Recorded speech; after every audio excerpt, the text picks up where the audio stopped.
Na campanha eleitoral de 2010, quando terminou o governo Lula e começou o governo Dilma, o Chico Buarque de Holanda lembrou muito bem que defendia a candidatura Dilma, defendia o governo Lula, porque o Brasil tinha parado de falar grosso com seus vizinhos, como o Paraguai, como a Bolívia, e parado de falar fino com os Estados Unidos. Consequentemente, o Brasil tinha recuperado a sua soberania que havia perdido com os governos neoliberais, por exemplo, de Collor, por exemplo, de FHC, dois entreguistas, dois vendilhões da pátria. Nasceram no Brasil, mas certamente gostariam de ter nascido em países mais bonitos, mais ricos, mais ostentatórios.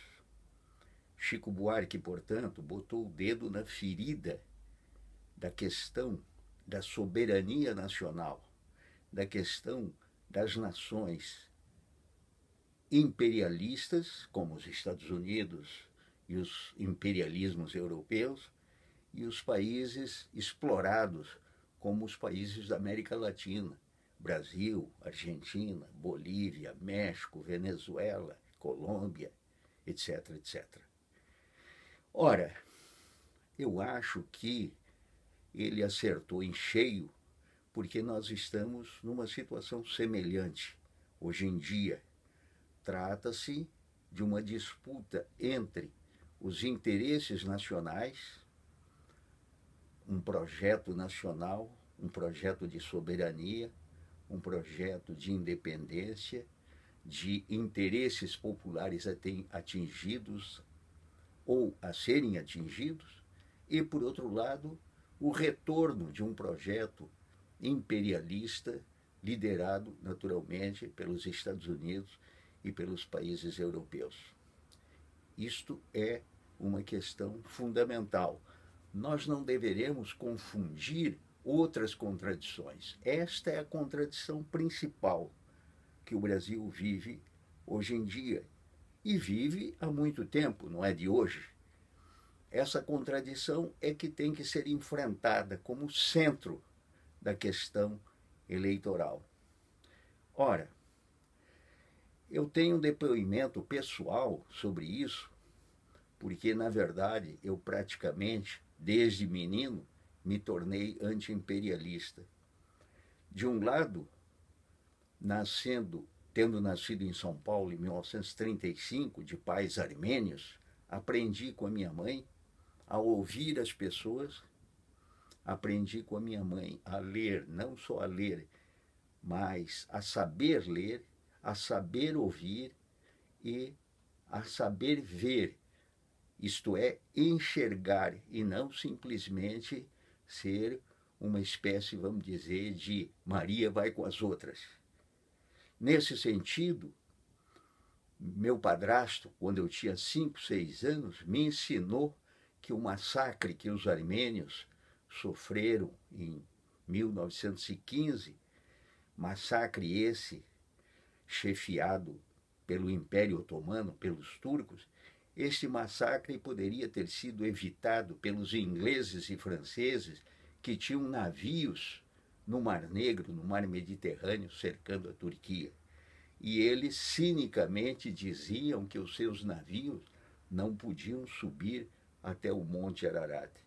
Mas, na verdade, era cinismo imperialista, porque, na verdade, eles esperavam a derrota do Império Otomano para poder dividir, para obter os espólios, né, da derrota do Império, isto é, conquistar Síria, Líbano, Iraque, Arábia, etc, etc.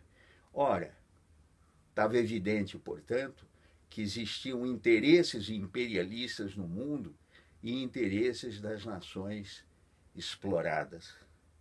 Nós vivemos hoje isto no Brasil.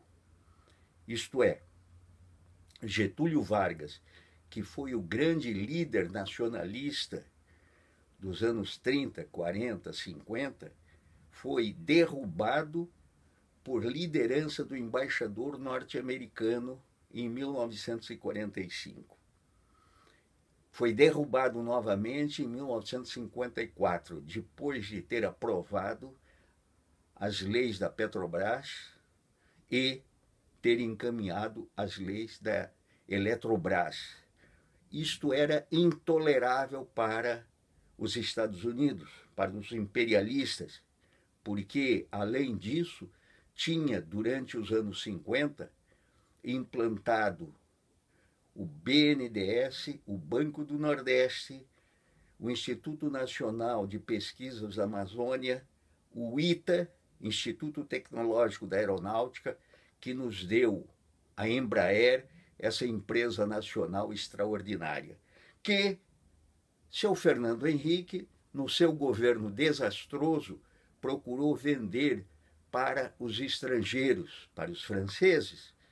Só não conseguiu porque foi vetado pelo Ministério da Aeronáutica, que obrigou que o controle acionário permanecesse no Brasil.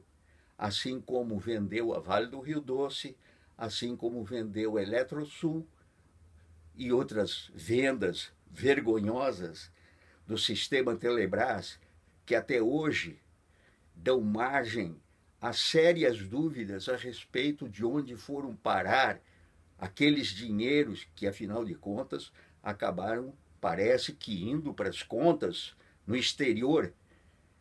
Não é à toa, né, que os tesoureiros de campanha do Collor e do Fernando Henrique morreram de uma maneira meio estranha.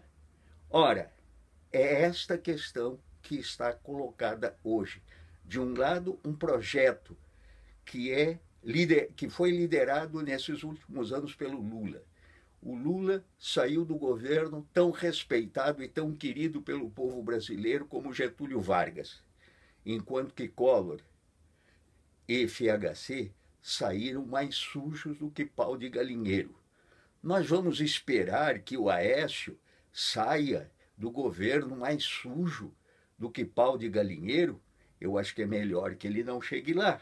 É melhor que a gente dê um basta à campanha da Globo, à campanha do Estadão, à campanha da Veja, que afinal de contas representa os interesses imperialistas. E é por isso que ele transcreve as manchetes desses jornais, dessas revistas, falando mal do Brasil.